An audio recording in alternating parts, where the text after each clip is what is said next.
কালি নিশা বিহুবৰে এজন স্থানীয় বাসিন্দা তেখেতক আমাৰ মটৰচাইকেল এখনৰ লগত নাগালেণ্ডত মটৰচাইকেলখন বিকিছিলে। সেই মটৰচাইকেলখনৰ লগত তেখেতে কিবা এটা সিগনেচাৰ লৈ পেলাই খেলিমেলি হোৱাৰ কাৰণত নাগালেণ্ডৰ পুলিচ কি ভিত্তিত এতিয়া অসম পুলিচ যোৱা নাই, নাগালেণ্ডৰ পুলিচৰ হাতত দি পঠিয়াই দিলে। তেতিয়াতো তেখেতৰ ঘৰৰ মানুহো কোনো গম নাপায়, ওচৰ চুবুৰীয়া মানুহে গম পালোঁ বোলো এইটোতো বৰ ডাঙৰ কথা আৰু এইটো মানে নাগালেণ্ডত নি পেলাই মাৰি পেলাবগৈ, তেনেকৈ তেওঁলোকৰ কোনো দয়া মমতা নাই। ওচৰ চুবুৰীয়া যেতিয়া ঘূৰা পকা কৰিলোঁ তেতিয়া কেনেকুৱা ধৰণৰ কি যুগসূত্ৰ চলিলে নাজানো। তৎমুহূৰ্ততে মানে বেছি সময়ৰ ভিতৰত নহয়, প্ৰায় আধা ঘণ্টা ব্যৱধানত আকৌ সেই মানুহজন এৰি দিলে।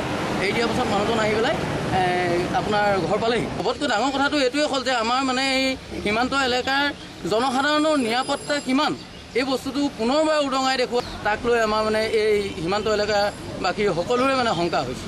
আগতে নাগালেণ্ডৰ মানে নগা ল'ৰা এজনে আহি মানে এই থানাৰ OC ছাৰৰ মানে মুখৰ আগতে কুকুৰ এটা মাৰি বস্তাত ভৰাই নিবলৈ বিচাৰোঁতে ভূমি কোঁৱৰ বুলি নামৰ বোৱাৰীগৰাকীয়ে দেখি বায়েকক গৈ ক'লেগৈ।